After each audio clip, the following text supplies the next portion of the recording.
হে everyone, আরেকটা ব্লগে চলে এলাম তোমাদের সাথে। আর এটা ছিল পরের দিনকে।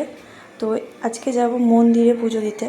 আর দেখতে পাচ্ছ আমি এখানে রেডি হয়ে গেছি। বাইরে কিন্তু এখন ভোর, পুরো এখন ভোর 5টা, আমরা রেডি হচ্ছি। তো চলো, আমি পুরোপুরি রেডি হয়ে গেছি, দেখে নাও কেমন লাগছে। আর আমি একটা শাড়ি এনেছিলাম, ওই শাড়িটা ভালো লাগেনি, তো ওই কারণে আরেকটা শাড়ি ছিল, তো এটা পরেছি। এটা পরে কেমন লাগছে বলো। আর টিপটা পরিনি বলে ফাঁকা ফাঁকা লাগছিলো, তাই মা বললো একটা টিপ পরে নাও। তো এই কারণে আমি একটা টিপ পরে নিলাম, দেখলাম টিপটা বেশ ভালোই মানিয়েছে। তো ফাইনালি সবাই রেডি হয়ে এবার বেরিয়ে গেছি। আর টিপটা আমি তুলেও দিয়েছি, কারণ আমি চশমা পরবো বলে ভালো লাগছিলো না। কটা ফটো তুলেও দিয়েছি, কারণ আমি সত্যিই টিপ পরি না। তোমরা দেখেছো কোনো দিন আমাকে টিপ পরতে? তো যাই হোক, হাঁটতে হাঁটতে চলে এসেছি মন্দিরের কাছাকাছিই, কিন্তু হোটেলটা নিয়েছিলাম মন্দিরের কাছাকাছি, তো হেঁটে হেঁটেই চলে এসেছি। তো এবার আমরা কিন্তু মন্দিরের গলিতে ঢুকে গেছি। আর এবার কিন্তু পুজোর ডালাটা নিয়ে নেবো, তাই দেখছিলাম কোন দোকানটা ভালো। আর এদিকে দেখো, মেয়ে আর ওর বাবা দুজনে মিলে হেঁটে হেঁটে যাচ্ছিলো। তো আমি রাখছিলাম, আমার দিকে তাকাইনি। তো তারপর ফাইনালি একটা দোকান আমরা ঠিক করলাম, আর ওই দোকান থেকেই পুজোর ডালা নিয়ে নিয়েছিলাম। তারপরে কিন্তু জুতো খুলে পুজো দিতে যাচ্ছিলাম। আর পরে শুনলাম ওখানে ফোন অ্যালাউ তো নেই। আগেরবারে আমি লুকিয়ে তাও নিয়ে গেছিলাম, বাট একেবারেই কিন্তু ফোন অ্যালাউ নেই। তাও আমরা নিজেদের ব্যাগেই রেখে দিয়েছিলাম ফোনগুলোকে। আর যখন আমি সময় পেয়েছি একটু একটু করে ভিডিও করছিলাম। আর এবারে কিন্তু একটু অন্যরকমভাবে পুজো দিতে গেলাম, লাইন দিয়ে। আমি যে কবার এসেছি লাইন দিয়ে পুজো দিইনি, টাকা দিয়েই পুজো দিয়েছিলাম পার্সোনালভাবে।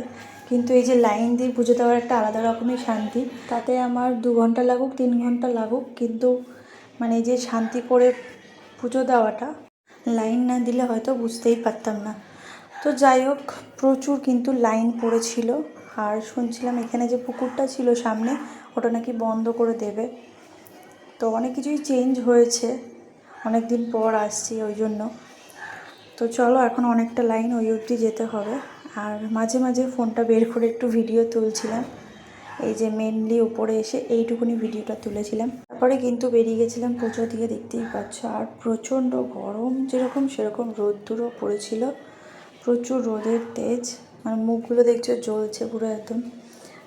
অন্য লাইনে কিন্তু যখন দাঁড়িয়েছিলাম তখন কিন্তু এতটা মুখটা চকচক করেনি। আর এদিকে দেখো হালকা হালকা মেঘলাও আছে, কিন্তু তাও রোদ্দুরের প্রচুর তেজ। তো চলো, তারপরে কিন্তু আমরা আস্তে আস্তে বেরিয়ে যাচ্ছিলাম। তো এখানে একটা হোম হচ্ছিল, তো একটুখানি দাঁড়িয়ে গেছিলাম ওইখানে, হোমটা দেখছিলাম। তো ওটারই আর কি ভিডিও করলাম। তারপরে কিন্তু প্রচণ্ড খিদে পেয়ে গেছে, তাই চলে এসেছিলাম লোকনাথের এই রেস্টুরেন্ট না, এটা একটা হোটেল টাইপের, ভাত টাত সব কিছুই পাওয়া যায়। তো ওখানে আমরা লুচি খেয়ে নিয়েছিলাম, লুচি আর সবজি, আর মিষ্টিও খেয়েছিলাম, সেটা আর তুলিনি।